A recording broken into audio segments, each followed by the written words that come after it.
నమస్కారం, Shri fibre news కి స్వాగతం. ముందుగా హెడ్లైన్స్. ఏపీ కేబినెట్ లో ముఖ్యమంత్రి చంద్రబాబు ఘాటు వ్యాఖ్యలు. మంత్రుల 100 రోజుల పనితీరుపై ప్రోగ్రెస్ రిపోర్ట్ ఇవ్వనున్న సీఎం. Polavaram target fix. 2027 మార్చిలోగా పూర్తి చేసేలా షెడ్యూల్ రూపొందించామన్న ముఖ్యమంత్రి చంద్రబాబు. జగన్ పాలనలో జరిగిన అక్రమ లావాదేవీలపై న్యాయ విచారణ జరపాలని డిమాండ్ చేసిన సిపిఐ రాష్ట్ర కార్యదర్శి రామకృష్ణ. 100 రోజుల పనితీరుపై మంత్రులకు ప్రోగ్రెస్ రిపోర్ట్ ఇవ్వనట్లు సీఎం చంద్రబాబు తెలిపారు. జనసేన మంత్రుల రిపోర్ట్ పవన్ కళ్యాణ్కు అందజేస్తామని చెప్పారు. కొందరు మంత్రులు, ఎమ్మెల్యేలు వివాదాస్పదంగా వ్యవహరించడంపై చంద్రబాబు ఆగ్రహం వ్యక్తం చేశారు. కొందరు చేసే తప్పిదాల వల్ల ప్రభుత్వానికి చెడ్డ పేరు వస్తుందని మండిపడ్డారు. కుటుంబ సభ్యుల ప్రవర్తన మితి మీరకుండా చూసుకోవాల్సిన బాధ్యత మంత్రులు, ఎమ్మెల్యేలదని తెలిపారు. మంత్రివర్గ సమావేశం ముగిసిన తరువాత రాజకీయ అంశాలు చర్చకు వచ్చాయి. మంత్రుల పనితీరును సీఎం చంద్రబాబు ప్రస్తావించారు. 100 రోజుల తరువాత మంత్రులకు ప్రోగ్రెస్ రిపోర్ట్ ఇస్తానన్నారు. జనసేన మంత్రుల రిపోర్ట్ను పవన్ కళ్యాణ్కు అందిస్తామని సీఎం తెలిపారు. కొందరు మంత్రులు, ఎమ్మెల్యేలు వివాదాస్పదంగా వ్యవహరించడంపై చంద్రబాబు సీరియస్ అయ్యారు. కొందరి తప్పిదాలతో ప్రభుత్వానికి చెడ్డ పేరు వస్తుందని ఆగ్రహం వ్యక్తం చేశారు.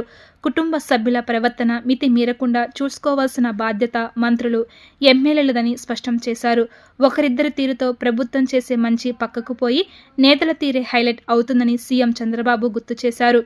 మాయ చేయడానికే గత ప్రభుత్వం రివర్స్ టెండరింగ్ విధానం ప్రవేశపెట్టిందని మంత్రులు అభిప్రాయపడ్డారు. గత ప్రభుత్వంలో సుమారు 40 ప్రాజెక్టులకు సింగిల్ టెండర్ పడిందని, రివర్స్ టెండరింగ్కు అర్థం ఏముందని అన్నారు.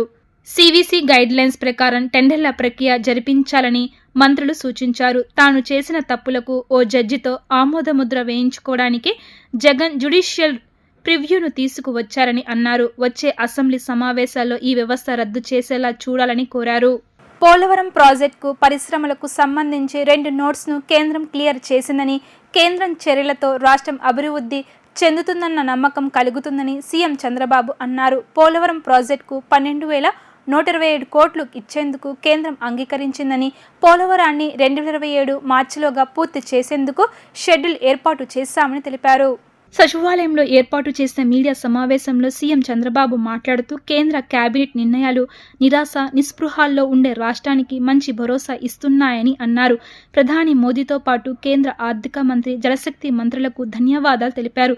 కేంద్రం ఆమోదించిన పారిశ్రామిక హబ్ల వల్ల రాష్ట్రంలో ఉద్యోగ, ఉపాధి అవకాశాలు మెరుగుపడతాయని చెప్పారు.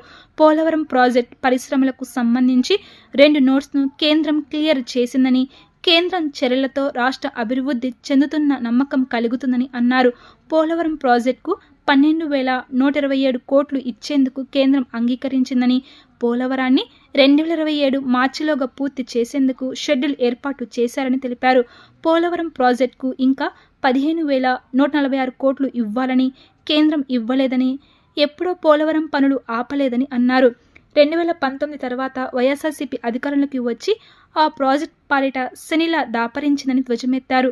పండగ పూట కూడా ప్రాజెక్ట్ గురించి కేంద్ర మంత్రి గడ్కరీ వద్దకు వెళ్లారని గుర్తు చేశారు. సుప్రీంకోర్టు, హైకోర్టు న్యాయవాదుల తరహాలో ఆ ప్రాజెక్ట్ గురించి కేంద్ర ప్రభుత్వం వద్ద వాదించనున్నారు. ప్రజాస్వామ్యంలో మార్పుల వల్ల 2019లో ప్రమాణ స్వీకారం చేసిన తొలి రోజే ప్రాజెక్టుకు పనులు నిలిచిపోయిందని వాపోయారు. అధికారులను, కాంట్రాక్టులను అక్కడి నుంచి తరిమేశారని మండిపడ్డారు. పోలవరం ప్రాజెక్టుకు కొన్నాళ్లుగా అనాథగా నిలిచిపోయిందని ఆక్షేపించారు. రివర్స్ టెండర్ అమలు చేసి పైశాచిక ఆనందం పొందరని వ్యాఖ్యానించారు. This is where Andhra Pradesh brand is totally destroyed. ఒక్కడు లేడయ్యా ఢిల్లీ సెక్రటరియట్లో ఆంధ్ర నుంచి. ఒకప్పుడు Andhra officers are the best officers, hot cake central గవర్నమెంట్లో అబ్జర్వ్ చేసుకోవడానికి. ఇప్పుడు ఆంధ్ర ఆఫీసర్స్ అన్టచబుల్స్. వీళ్ళు యూస్లెస్ ఫెలోస్, కరప్ట్ ఫెలోస్, వీళ్ళు పనికిరానోళ్ళు. Can you imagine? What is the mistake? ఒక వ్యక్తి వల్ల ఎకో సిస్టమ్ మొత్తం కొలాప్స్ అయిపోయింది. నిన్న ప్రధానమంత్రి గారిని అడుక్కున్న ఒక ఆఫీసర్ గురించి, ఎందుకు మా వాళ్ళు ఎవరు లేరని అంటే, మీ వాళ్ళు లేకపోతే మేమేం చేసిందంటారు అంటే ఆ క్రెడిబిలిటీ పోగొట్టేశారు. మొత్తం వ్యవస్థని భ్రష్టు పట్టించేశారు. చెప్పి ఇప్పుడు ఉండే ఆఫీసర్స్ మా వాళ్ళు కూడా ఇవ్వండి, డ్యూ షేర్ ఇవ్వాలి, మేము కూడా డ్యూ రిప్రజెంటేషన్ మాకు రావాలంటే నేను వర్కౌట్ చేస్తా అన్నారు. ఆ విధంగా మళ్ళా ఆఫీసర్స్ కూడా కేంద్రంలో లైమ్ లైట్లో పెట్టే పరిస్థితికి వస్తున్నాం. కేంద్రంలో మన ఆఫీసర్స్ లేకపోతే ఎంత నమోషో మనం గుర్తుపెట్టుకోవాల్సిన అవసరం ఉంది. అన్ని రాష్ట్రాల నుండి ఒక ఆంధ్రప్రదేశ్ లేదంటే వాట్ ఇట్ ఇండికేట్స్. ఇలాంటివన్నీ చాలా ఒకటిగా చాలా జరిగాయి. ఇంకా ఇప్పుడు బ్రాండ్ సెట్ అవుతా ఉంది, ఇంకా కొన్ని రోజులు పడుతుంది. మళ్ళీ ఈ భూతాన్ని ఉంటే మాత్రం ఆ భూతం ఉన్నంత వరకు అందరూ భయపడతానే ఉంటారు బ్యాక్ ఆఫ్ దేర్ ఆఫీస్. నేను అందుకే ఎట్టి పరిస్థితుల్లో ఇలాంటి వ్యక్తులు రాజకీయాలు లేరంటే ఇంకా ఆంధ్రప్రదేశ్ రాష్ట్రం ఒకే మూమెంట్ వస్తుంది. ఇలాంటి వాళ్ళు ఉన్నారంటే సందేహం ఎప్పటికీ ఉంటుంది. జగన్ పాలనలో జరిగిన అక్రమ లావాదేవీలపై న్యాయ విచారణ జరిపించి వాటిని వెంటనే రద్దు చేయాలని సిపిఐ రాష్ట్ర కార్యదర్శి రామకృష్ణ కూటమి ప్రభుత్వాన్ని డిమాండ్ చేశారు. కూటమి ప్రభుత్వం ప్రజలకు ఇచ్చిన హామీలను అమలు చేయడంతో పాటు పట్టణ గ్రామీణ ప్రాంతంలో ఇంటి నిర్మాణం కోసం స్థలాలను అందించాలని కోరారు. తుమ్మలపల్లి కళాక్షేత్రంలో సిపిఐ రాష్ట్ర కమిటీ ఆధ్వర్యంలో భూ బాధితుల రాష్ట్ర సదస్సు నిర్వహించారు. ఈ సమావేశానికి రాష్ట్ర సిపిఐ నాయకులు, భూ బాధితులు హాజరయ్యారు. గత వైసీపీ పరిపాలనలో భూములు కోల్పోయామని ఎంతో మంది బాధితులు వాపోయారు. ఈ సందర్భంగా సిపిఐ రాష్ట్ర కార్యదర్శి రామకృష్ణ మాట్లాడుతూ భూ అక్రమాలకు పాల్పడిన వారిపై కఠినమైన చర్యలు చేపట్టాలని కోరారు. ఎన్నికల ప్రచారంలో చంద్రబాబు నాయుడు భూ అక్రమాలపై కమిటీ వేస్తామన్నారని అధికారంలోకి వచ్చాక అమలు చేయలేకపోతున్నారన్నారు. పేదల స్వాధీనంలో ఉన్న సాగు భూములకు పట్టాలు ఇవ్వాలని డిమాండ్ చేశారు. రాష్ట్రంలో జరిగిన భూ అక్రమ లావాదేవీలను రద్దు చేసి బాధితులకు ప్రభుత్వం న్యాయం చేయాలన్నారు.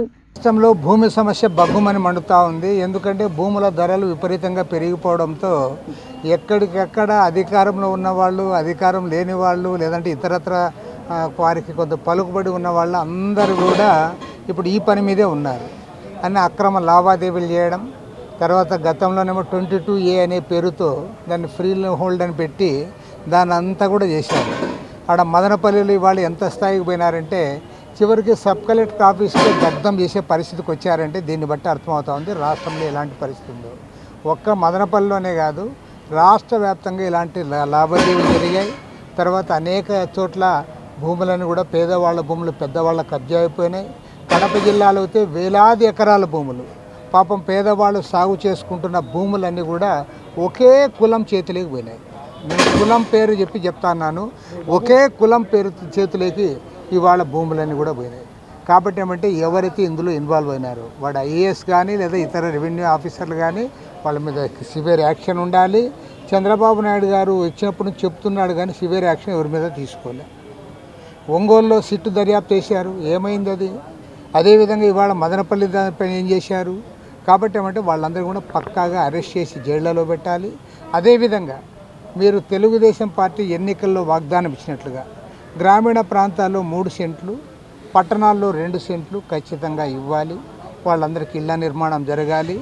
పేదవాళ్ళ ఆక్రమణలో ఉన్నటువంటి భూములన్నిటికి కూడా పట్టాలు ఇవ్వాలని చెప్పి కూడా మేము కోరుతా ఉన్నాము. రేపు రెవెన్యూ మంత్రి గారిని కూడా కలిసి 26 జిల్లాలకు సంబంధించిన వివరాలన్నీ కూడా మంత్రి గారికి అందజేస్తూ ఉన్నాము.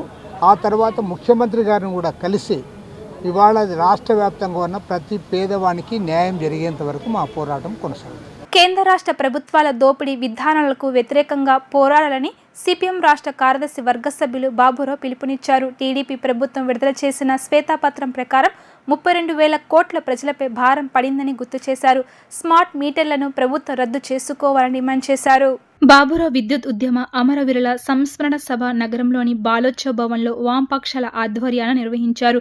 ఈ సందర్భంగా బాబురావు మాట్లాడుతూ సుమారుగా ఈ 65 ఏళ్లలో విద్యుత్ రంగంలో వచ్చిన అనుభవాలను, సంస్కరణలను, ప్రమాదాన్ని సమీక్షించుకొని భవిష్యత్తులో మరింత పోరాటాలకు సిద్ధం కావడం, ఈ విధానాలను తిప్పికొట్టడం అమరవీరులకు మనం ఇచ్చే నిజమైన నివాళి అని అన్నారు. మోడీ ప్రభుత్వం అదానీ, అంబానీ కార్పొరేటర్లకు విద్యుత్ రంగంతో పాటు అన్ని రంగాలను కట్టబెట్టే పనులు చేపడుతుందన్నారు. ఇప్పుడు కనబడకుండా ప్రజలపై భారాలు పడుతున్నాయన్నారు. విద్యుత్ షాక్ కంటే ఛార్జీల షాక్ ఎక్కువైందని, ఇది పాలకులు, కార్పొరేటర్లు ప్రజలకిచ్చే షాక్ అని ఎద్దేవా చేశారు. యూనిట్ 5 అయితే సర్దుబాటు అంటే ట్రూ అప్, ఇంధనపు సర్దుబాటు ఛార్జీలని అంటున్నారని, వాటికే సుమారుగా 8,300 కోట్లు ఉన్నాయని, ఈ అదనపు ఛార్జీలను ఈ 5 ఏళ్ల కాలంలో వైసీపీ హయాంలో వేశారని వివరించారు. ఇవాళ మీ యూనిట్ 5 రూపాయలు 6 రూపాయలు ఉంటుంది. కానీ దానికంటే పైన సర్దుబాటు ఛార్జీలు. ఎవరికి సర్దుబాటు? మనకు కాదు, ప్రభుత్వానికి, కంపెనీలకి సర్దుకోవటానికి. దానికే ట్రూ అప్ అంటారు, ఇంధనపు సర్దుబాటు ఛార్జీలు అంటారు. సుమారుగా 8,300 కోట్ల రూపాయలు ఈ అదనపు ఛార్జీలని 5 ఏళ్ల కాలంలో వైసీపీ హయాంలో వేశారు. ఇప్పుడు గతంలో మనం వాడుకున్న కరెంటుకి, ఆ రోజు వాడుతున్న కరెంటుకి కాదు, 2014 నుంచి వాడుతున్న కరెంటుకి అది వేసింది. ఇప్పుడు మళ్ళీ గత 5 ఏళ్లలో వాడిన కరెంటుకి మనం కట్టినవి చాలక ఇంకో 17,000 కోట్ల రూపాయలు మన దగ్గర నుండి వసూలు చేయటానికి నియంత్రణ మండలి అనుమతించింది. ఈ గవర్నమెంట్ ఎప్పుడైనా దాన్ని మళ్ళీ తీయటానికి రెడీగా ఉంది. మరి ఎప్పుడు తీస్తారో తెలియదు. ఇది వాళ్ళ మీకు 3 రకాల సర్దుబాటు ఛార్జీలు మీ బిల్లులో కనపడతాయి. ఇది కాకుండా ఫిక్స్డ్ ఛార్జీ అంటారు, కస్టమర్ ఛార్జీ అంటారు. ఆ తర్వాత మళ్ళీ 6 నెలలకో సంవత్సరానికో వచ్చి మీ ఇంట్లో టీవీ ఉంది, ఫ్రిడ్జ్ ఉంది కాబట్టి అడిషనల్ డిపాజిట్ కట్టాలంటారు. ఆలస్యమైనందుకు మళ్ళీ పెనాల్టీ, ఫీజు పీకేసినందుకు మళ్ళీ రీకనెక్షన్ ఛార్జీలు. ఇలా మొత్తం చూస్తే దొడ్డిదారిన ముక్కలుగా వేసేటువంటి విధానాన్ని అంతకుముందు 2000 సంవత్సరంలో జరిగిన విద్యుత్ ఉద్యమం నుంచి వాళ్ళు నేర్చుకొని తగ్గించలా. కనపడకుండా ప్రజల కళ్ళు కప్పటం ఎలా అనేటువంటిది, అది తెలుగుదేశమైనా, బీజేపీ అయినా, వైసీపీ అయినా, అంతకుముందు ఉన్నటువంటి ప్రభుత్వాలైనా, 25 ఏళ్ళు అవలంబించిన ప్రభుత్వాలన్నీ ఇదే చేశారు. ఇప్పుడు జరగబోయేది, తెలుగుదేశం అధికారంలోకి వచ్చి జగన్మోహన్ రెడ్డి గారు చెప్పినా, చంద్రబాబు గారు చెప్పినా ఒకటే పదం వాడారు, బాధుడే బాధుడు అన్నారు. ప్రభుత్వాలు మారినాయి, చంద్రబాబు నాయుడు గారు బాధుడు పోయి జగన్ గారు బాధుడు వచ్చింది, జగన్ గారు మోడీ గారు కలిపి జాయింట్ బాధుడు వచ్చింది. ఇప్పుడు కేంద్రంలోనే కదా, రాష్ట్రంలో కూడా ట్రిపుల్ ఇంజిన్ అన్నారు కదా, ఇప్పుడు త్రిపుల్ బాధుడు. అటు బీజేపీ, ఇటు తెలుగుదేశం, ఇటు జనసేన. ఇప్పుడు ఆ బాధుడు ప్రభుత్వాలు మారినాయి తప్ప దాన్ని కొనసాగిస్తూనే ఉన్నారు. హైకోర్టు శాశ్వత న్యాయమూర్తులుగా జస్టిస్ వెంకట జ్యోతిర్మయ ప్రతాప్, జస్టిస్ వేణు తూరుమల్లి గోపాలకృష్ణరావు ప్రమాణ స్వీకారం చేశారు. హైకోర్టు ప్రాంగణంలోని ఫస్ట్ కోర్ట్ హాల్లో ప్రధాన న్యాయమూర్తి జస్టిస్ ధీరజ్ సింగ్ ఠాకూర్ ఇరువురితో దైవసాక్షిగా ప్రమాణం చేయించారు. ప్రస్తుతం హైకోర్టులో అదనపు న్యాయమూర్తులుగా పనిచేస్తున్న ఇరువురిని సుప్రీంకోర్టు కొలీజియం చేసిన సిఫారసులను భారత రాష్ట్రపతి ఆమోదించిన పిదప వీరిని శాశ్వత న్యాయమూర్తిగా నియమిస్తూ కేంద్రం గెజిట్ నోటిఫికేషన్ జారీ చేసింది. న్యాయమూర్తుల కుటుంబ సభ్యులు, న్యాయమూర్తులు, న్యాయ అధికారులు, హైకోర్టు సిబ్బంది ప్రమాణ స్వీకార కార్యక్రమానికి హాజరయ్యారు. శ్రీమతి justice Venkata Jyotirmayi Pratapa and honourable Shri justice వెనుతిరుమల్లి Gopalakrishna Rao, additional judges of the Andhra Pradesh high court, to be judges of this High Court. In exercise of the power conferred by Clause 1 of Article 217 of the Constitution of India, the President is pleased to appoint Srimati Justice Venkata Jyotirmayi Pratapa and Shri Justice Venuthurmalli Gopalakrishna Rao, additional judges of the High Court of Andhra Pradesh, to be judges of the High Court of Andhra Pradesh, with effect from the date they assume charge of their respective offices.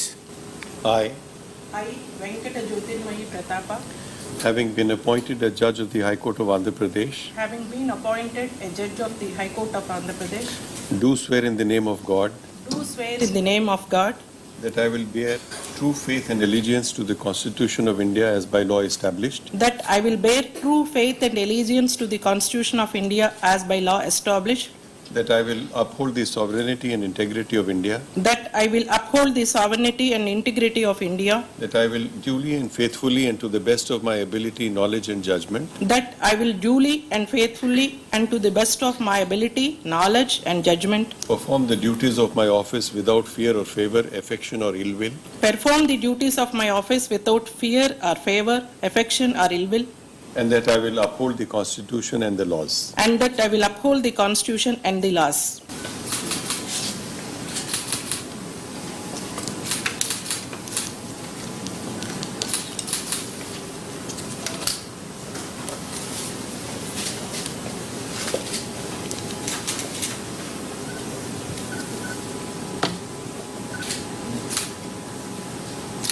I, Venturumalli Gopal Krishna Rao, having been appointed a judge of the High Court of Andhra Pradesh, having been appointed a judge of the High Court of Andhra Pradesh, do swear in the name of God do swear in the name of God that I will bear true faith and allegiance to the Constitution of India as by law established, that I will bear true faith and allegiance to the Constitution of India as by law established, that I will uphold the sovereignty and integrity of India, that I will uphold the sovereignty and integrity of India, that I will duly and faithfully and to the best of my ability, knowledge and judgment that I will duly and faithfully and to the best of my ability, knowledge and judgment perform the duties of my office without fear or favor, affection or ill will, perform the duties of my office without fear or favor, affection or ill will, and that I will uphold the Constitution and the laws. and that I will uphold the Constitution and the laws.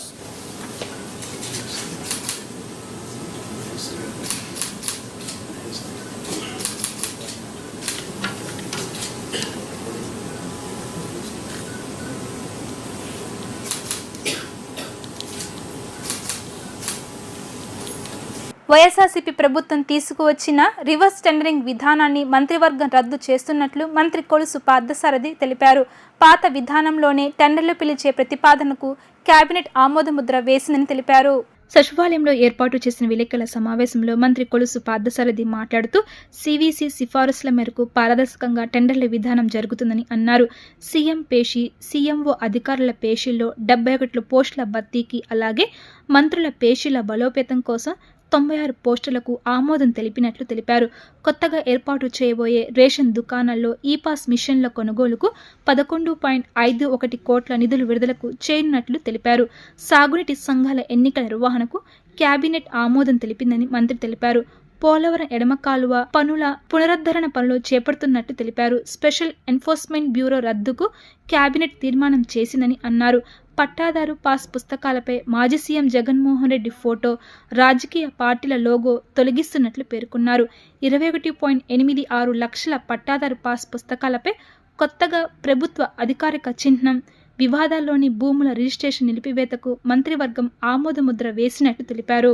ఏదైతే ఘనంగా గత ప్రభుత్వం చెప్పుకుందో ఆ ఆబ్జెక్టివ్స్ను సాధించడానికి కాకుండా కేవలం తమకు కావాల్సిన వాళ్ళకి, అంటే టెండర్స్లో ఉన్న గోప్యతని విస్మరించి రివర్స్ టెండరింగ్లో వాళ్ళకి కావాల్సిన వాళ్ళకి టెండర్ దక్కే విధానంగా ఈ రివర్స్ టెండరింగ్ని ఉపయోగించుకున్నది అనేది అందరికీ తెలిసిన విషయమే.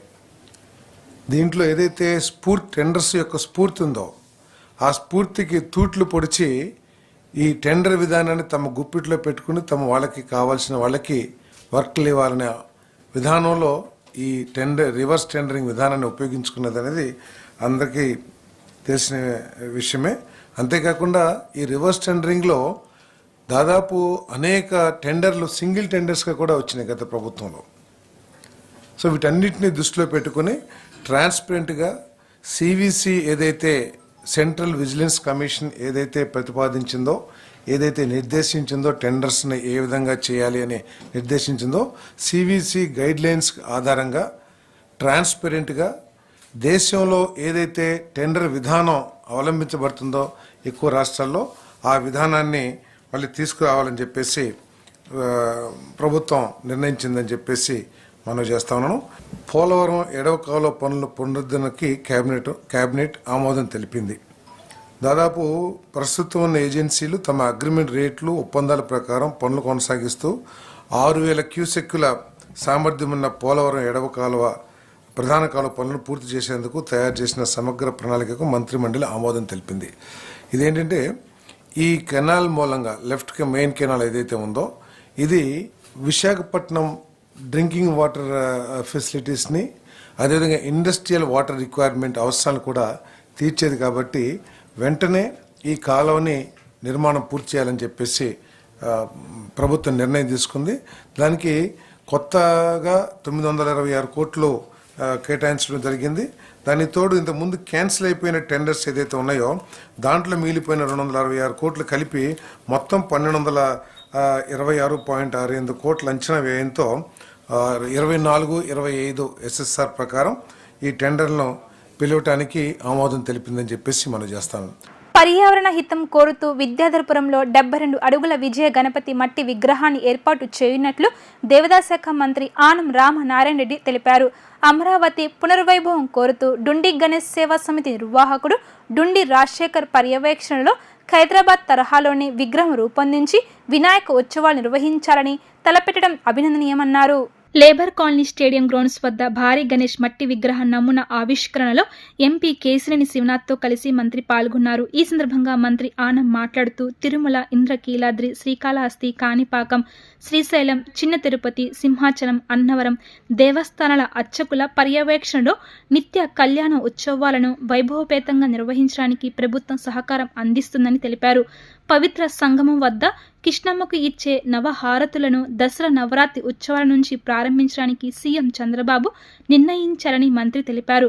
అనంతరం ఎంపీ కేశినేని శివనాథ్ మాట్లాడుతూ రాష్ట్రం సుభిక్షంగా ఉండడంతో పాటు అమరావతికి పూర్వ వైభవం కోసం ఈ ఉత్సవాలను ఘనంగా నిర్వహించడానికి తన వంతు సహాయ సహకారాలు అందిస్తానని హామీ ఇచ్చారు.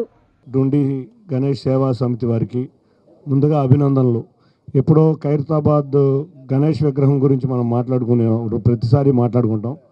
అటువంటిది అమరావతిలో, అందులో విజయవాడ నగరంలో 72 అడుగుల గణేష్ ప్రతిమని తీసుకొచ్చిన డుండి గణేష్ సేవా సమితి వారికి ముందుగా అభినందనలు తెలియజేసుకుంటున్నాం. అంతేకాకుండా ఇప్పుడు మన కళల రాజధాని అమరావతి నిర్విరామంగా జరగాలని వారు తలంచి ఈ ప్రోగ్రాం పెట్టారు. ఈ ప్రోగ్రాం పెట్టంగానే ఇక్కడ ప్రభుత్వ అధికారులు అందరూ కూడా సహకరించారు. ఈ గ్రౌండ్లో కానీ ఇంకోటి కానీ అన్నీ సహకరించి ప్రతిష్టాత్మకంగా ఆంధ్రప్రదేశ్లో అత్యంత ఎత్తైన గణేష్ విగ్రహాన్ని స్టార్ట్ చేస్తున్నందుకు చాలా అభినందనీయం. తప్పకుండా మన సాంప్రదాయాలు, మన ఆచారాలు, మన యొక్క జీవన విధానంలో ముఖ్యమైన భూమికి పోషించే ఇటువంటిని ప్రాచుర్యంలోకి తీసుకెళ్ళాలి. కాబట్టి తప్పకుండా మన సాంప్రదాయాలను తీసుకెళ్లే విధంగా ప్రభుత్వం కూడా ఉంది. పెద్దలు రామనారాయణ రెడ్డి గారు కూడా నిరంతరం దాని మీదే పనిచేస్తున్నారు. తప్పకుండా ఇటువంటి ఉత్సవాలు జరిగి మనము గణేష్ నిమజ్జన ఉత్సవాలు కానీ గణేష్ ఉత్సవాలు కానీ జరిగి మన సమైక్యతని, ముఖ్యంగా ఇది సర్దార్ వల్లభాయ్ పటేల్ గారు ప్రారంభించారు ఆ సమయంలో, స్వతంత్రం వచ్చిన సమయంలో. తప్పకుండా ఇటువంటి మత సామరస్యానికి కూడా చాటి చంపాలనే విషయంగా పోటీ చేశారు. తప్పకుండా మా విజయవాడ నగరంలో, ముఖ్యంగా పశ్చిమ నియోజకవర్గంలో అన్ని మతాల వారు కలిసికట్టుగా ఉంటాం. అటువంటి కలిసికట్టుగా ఉంటేనే చూస్తే మనకి ఇక్కడే అర్థమవుతూ ఉంటుంది, డయాస్ మీద చూస్తేనే అర్థమవుతూ ఉంటుంది. ఏ పండుగ వచ్చినా కూడా, రంజాన్ అవని, క్రిస్మస్ అవని, లేకపోతే గణేష్ ఇది అవని, దసరా అని అందరూ కలిసికట్టుగా చేసుకుంటాం. అదేవిధంగా మళ్ళీ ముందుకు వెళ్తామని తెలియజేసుకుంటూ ఈ అవకాశం ఇచ్చిన అందరికీ ధన్యవాదాలు. విజయవాడ నగర ప్రజలందరి తరఫున మీకు ధన్యవాదాలు సార్. ఎటువంటి అద్భుతమైన ఘటన. ఎందుకంటే వినాయక విగ్రహమే కాకుండా అన్ని 8 దేవాలయాల నుంచి ప్రసాదాలు, అంతేకాకుండా విగ్రహాలు తీసుకువచ్చి కళ్యాణాలు చేయటం, విజయవాడ నగర వాసుల కోరికను తీర్చినందుకు ముఖ్యంగా మంత్రివర్యులు రామనారాయణ రెడ్డి గారికి విజయవాడ ప్రజల తరఫున ధన్యవాదాలు. Thank you.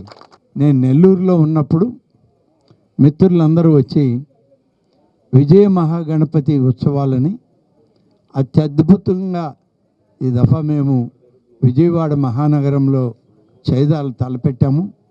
72 అడుగుల మట్టి విగ్రహాన్ని మేము ఏర్పాటు చేస్తున్నాం, మీరు రావాలి అని చెప్పంటే, నేను వినాయక చవితికి మా ఊరు వెళ్తాం కదా, మేము ఇప్పుడు ఎలా అంటే కాదు ముందే వచ్చి ఏర్పాట్లనే మీరు చూసి వెళ్ళాలి అని చెప్పారు. సోదరులు పార్లమెంట్ సభ్యులు, మా కమిషనర్ గారు అందరం కలిసి ఈరోజు ఇక్కడికి రావడం జరిగింది. అటువంటి అన్ని ప్రాంతాల నుంచి భక్తులు తరలి రావాలి. ఈ యొక్క వైభవోపేతమైనటువంటి ఈ కార్యక్రమాన్ని మీరు కూడా తిలకించి ఆ దేవేరుల యొక్క కళ్యాణాన్ని, ప్రతినిత్యము జరిగే ఒక కళ్యాణాన్ని మీరు కూడా చూసి సంతృప్తి చెంది మీ కుటుంబాల్లో కూడా అంతే శోభని చేకూర్చుకోవాలి అని చెప్పి నేను అందరినీ కోరుకుంటూ ప్రతి ఒక్కరూ ఈ యొక్క కార్యక్రమానికి హాజరు కావాలని, ఈ కార్యక్రమంలో మీరే పెద్దలుగా కళ్యాణానికి ముందుండి ఈ కళ్యాణాలను జరిపించాలి. ఆలయాలు ప్రభుత్వానివి, కానీ ఆలయాల్లో ఉన్న భగవంతుడు మీ అందరివాడు, ఆ తల్లి మీ అందరిది. కాబట్టి మీరే పెద్దలు ఈ కళ్యాణాలకి. Thank you sir. మునుపెన్నడు ఎంతోమంది దేవాదాయ శాఖ మంత్రులుగా చేశారు. ఎక్కడా దేవాలయాల మీద కానీ హిందూ కార్యక్రమాల మీద కానీ ఎక్కడా కూడా అండగా నిలబడలేదు. కానీ ఈరోజు డూండి గణేష్ సేవా సమితి వారి ఆధ్వర్యంలో నిర్వహిస్తున్న దానికి ఎండోమెంట్ తరపున పూర్తి మద్దతు తెలిపి అన్ని రకాల దేవాలయాల కళ్యాణాలు ఇక్కడ ఏర్పాటు చేసినందుకు మా సంస్థ తరపున విజయవాడ వెస్ట్ నియోజకవర్గ ప్రజలందరి తరపున కూడా మీకు ప్రత్యేకమైన ధన్యవాదాలు తెలియజేసుకుంటున్నాను సార్. Thank you. ఆటో డ్రైవర్లపై ఫైన్లు విధిస్తే ఆత్మహత్యలకు దారి తీస్తుందని city auto workers union CITU గౌరవ అధ్యక్షులు దోనేపూడి కాశీనాథ్ అన్నారు. ఆటో డ్రైవర్ల స్వయం ఉపాధిని ఆర్డీఏ పోలీసులు గండి కొడుతున్నారని మండిపడ్డారు. కేంద్రం పెట్టిన జీవో 21 రాష్ట్రంలో ప్రభుత్వాలు అనుసరిస్తున్న విధానాలు ఆటో కార్మికులకు ఉరితాడులా మారాయని ఆయన ఆగ్రహం వ్యక్తం చేశారు. శ్రీశ్రీ భవన్లో ఏర్పాటు చేసిన విలేకరుల సమావేశంలో city auto workers union CITU గౌరవ అధ్యక్షులు దోనేపూడి కాశీనాథ్ మాట్లాడుతూ ఆటో కార్మికులు నిర్వీర్యం కావడానికి పోలీస్ రవాణా శాఖ మూల స్తంభంగా మారిందని ఆరోపించారు. విజయవాడ నగరంలో 60,000 ఆటోలు తిరుగుతున్నాయని తప్పుడు సమాచారం అందించారని, సిటీలోకి ఆర్డీఏ అధికారులు ఆటో వదిలేశారు, డబ్బులు భారీ ఎత్తున చేతులు మారాయని ఆరోపించారు. ఆటో కార్మికుల సమస్యలను నగర సిపి దృష్టికి తీసుకువెళ్లామని స్పష్టం చేశారు. విజయవాడ సిపి శేఖర్ బాబు సానుకూలంగా స్పందించారని, ఆటో డ్రైవర్లపై ఫైన్లు ఆపాలని సంబంధిత శాఖ అధికారులకు తెలిపారు. ఓ గర్భిణీ స్త్రీ మణిపాల్ హాస్పిటల్ బయట ఆటో ఎక్కించుకున్నందుకు రవాణా శాఖ 10,000 పైన ఫైన్ వేశారని, గర్భిణీ స్త్రీ రవాణా శాఖ అధికారులు కాళ్ళు పట్టుకుంటాను అన్నా క్షమించలేదని ఆవేదన వ్యక్తం చేశారు. ఆన్లైన్లో ఫైన్లు ఆటో డ్రైవర్లపై వేయడం అమానుషం అని పేర్కొన్నారు. 10 తారీఖు తర్వాత ఇదే రకమైనటువంటి వరవడి ఆపామని చెప్పినటువంటి ప్రకటన వాస్తవ రూపం దాల్చాలి, ఆచరణ రూపం తీసుకోవాలి. ఎక్కడా ఫైన్లు వేయడానికి వీల్లేదు. 2వ తారీఖు నుంచి ఇదే రకమైనటువంటి వరవడి కనుక కొనసాగేటట్టయితే మా కార్యాచరణ ప్రకటిస్తామని చెప్పనేటువంటిది నగరంలో అవసరమైతే మిగిలిన సంఘాలను కలుపుకొని ఆటో బంద్కి కూడా పిలిపిస్తామని చెప్పనేటువంటిది కూడా ఈ సందర్భంగా చెప్పదలిచాం. అందుకని ఎప్పటికీ సానుకూలంగా స్పందించినటువంటి పోలీస్ కమిషనర్ గారికి, డిటిసి గారికి ధన్యవాదాలు తెలియజేస్తూ ఉన్నాం. వీటిని మీ కింది స్థాయి అధికారుల ద్వారా అమలు జరిపించేదానికి తక్షణం పూనుకోమని చెప్పనని కోరుతా ఉన్నాం. భవిష్యత్తులో ఈ రకమైనటువంటి వరవడి కొనసాగకుండా 425 సిటీ బస్సులు ఉన్నటువంటి విజయవాడ నగరం, 1 కాదు 2 కాదు, ఇన్ని సిటీ బస్సులు రేపు ఉచిత బస్సు ప్రయాణం అని చెప్పనేటువంటి పేరుతో ఇందులోనే గనక వెళితే ఇంకా ఆటోలకి జర్నీ ఎక్కడ, ఆటో ఎక్కడ, ఆటో ప్రయాణం ఎక్కడ, ఆటో సాధనం ఎక్కడ అని చెప్పనని ఎత్తుక్కోవాల్సినటువంటి పరిస్థితులు కల్పించకుండా ఉన్నదాన్నే యథాతథ స్థితి కొనసాగించాలి. ఇప్పుడున్న పరిస్థితే కొనసాగాలి. 10 తారీఖు తర్వాత నుంచి ఆ తర్వాత వచ్చే రిజిస్ట్రేషన్ పర్మిట్ ఇచ్చేటువంటి ఆటోల్ని ఆర్టీఏ నిలవరించాలి. ఆయా డిస్ట్రిబ్యూటర్ల ఊబిలో పడకుండా, వాళ్ళ చేతిలో పావు కాకుండా నిలబెట్టేటువంటి దానికి ప్రయత్నం చేయాలి. బయట నుంచి ఆటో 1వ తారీఖు తర్వాత రాకుండా చూడమని చెప్పి, ఈలోపు ఉన్నటువంటి సిటీలో తిరిగే అన్నిటికీ నంబర్లు ఇవ్వమని చెప్పి ఈ సందర్భంగా విజ్ఞప్తి చేస్తూ ఉన్నాం. వార్తలు ముగించే ముందు హెడ్లైన్స్ మరొకసారి. ఏపీ కేబినెట్లో ముఖ్యమంత్రి చంద్రబాబు ఘాటు వ్యాఖ్యలు. మంత్రుల 100 రోజుల పనితీరుపై ప్రోగ్రెస్ రిపోర్ట్ ఇవ్వనున్న సీఎం. పోలవరం టార్గెట్ ఫిక్స్, 2027 మార్చిలోగా పూర్తి చేసేలా షెడ్యూల్ రూపొందించామన్న ముఖ్యమంత్రి చంద్రబాబు. జగన్ పాలనలో జరిగిన అక్రమ లావాదేవీలపై న్యాయ విచారణ జరపాలని డిమాండ్ చేసిన సిపిఐ రాష్ట్ర కార్యదర్శి రామకృష్ణ. ఇవి ఇప్పటి వరకున్న updates. Keep watching Sri fibre news.